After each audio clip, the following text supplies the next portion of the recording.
নমস্কার বন্ধুরা, আপনাদের গৌরী নায়ার চ্যানেলে অনেক অনেক ধন্যবাদ। সবসময় আপনারা দেখেন, আপনাদের কাজকর্ম শেষ করে তার জন্য অনেক অনেক ধন্যবাদ। আজকে আমি ছোট্ট একটা রেসিপি নিয়ে আসছি।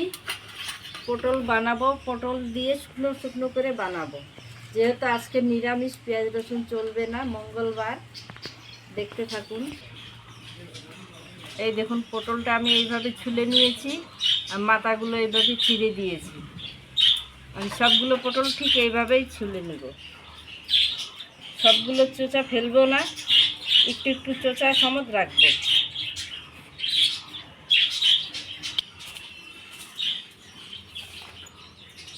আপনারাও এইভাবে পটল কেটে এইভাবে একটু মুখটা চিড়ে দিবেন, তাহলে নুন তেল ঢুকবে।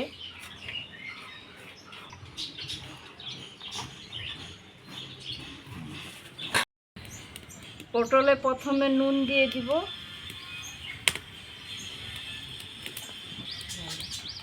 হালকা করে অল্প একটু হলুদ দিব, বেশি দিব না হলুদ। ওদিকে কড়াই গরম হয়ে আসছে, সরষের তেল দিয়ে দিব।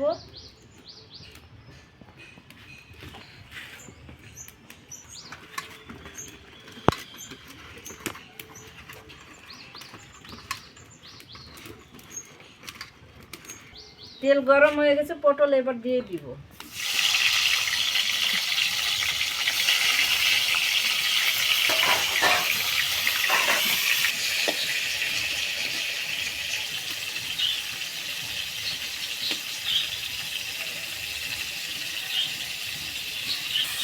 এইভাবে পটল লাল করে ভেজে নিতে হবে।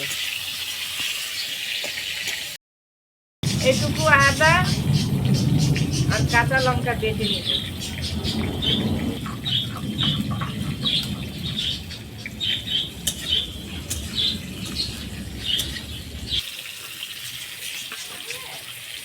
ভাজা হয় নাই পটল, আর একটু ভাজা হবে। আপনারাও একদম লাল করে ভেজে নেবেন এইভাবে, না হলে স্বাদ লাগবে না খেতে। পটল ভাজা হয়ে গেছে, এবার তুলে নিব।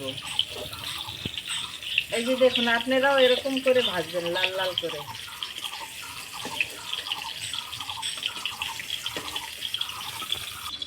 ওই তেলে ফোড়ন দিয়ে দিব, সাদা জিরে অল্প একটু,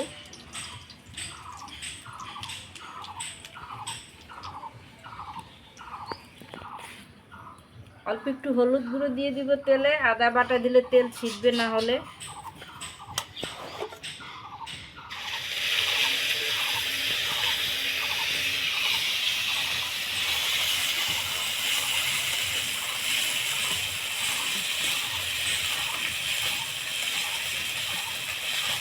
একটু জল দিব, নাহলে পুড়ে যাবে।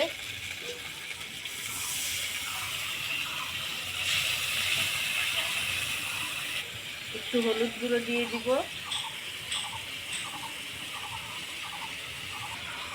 একটু জিরে পাউডার দিয়ে দিব,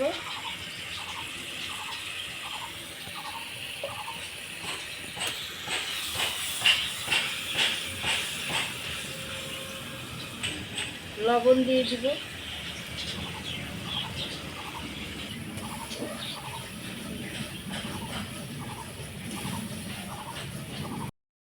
মশলা ভাজা হয়ে গেছে, দেখুন তেল ছেড়ে দিয়েছে।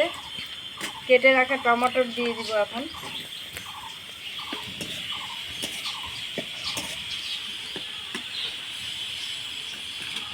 সামান্য একটু লঙ্কা পাউডার দিয়ে দিব।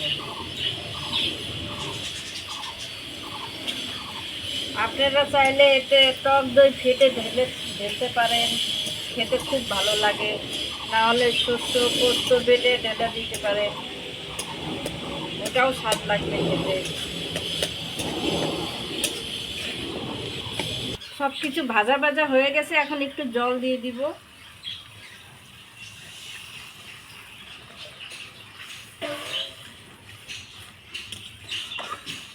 ঝোল ফুটে গেছে, ভেজে রাখা পটল দিয়ে দিব।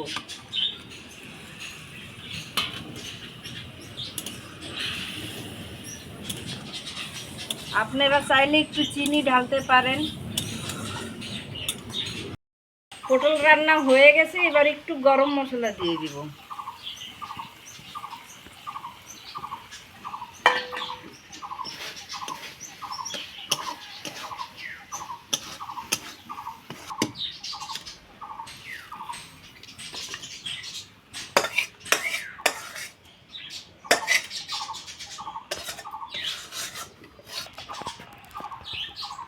তাহলে আপনারা আমার পটল রান্না দেখলেন। যদি আপনাদের রান্নাটা ভালো লেগে থাকে তাহলে লাইক করবেন, কমেন্ট করবেন। যদি আপনি ভিডিওটি প্রথম দেখে থাকেন তাহলে চ্যানেলকে সাবস্ক্রাইব করে দিবেন। ভালো থাকবেন, সুস্থ থাকবেন। ধন্যবাদ।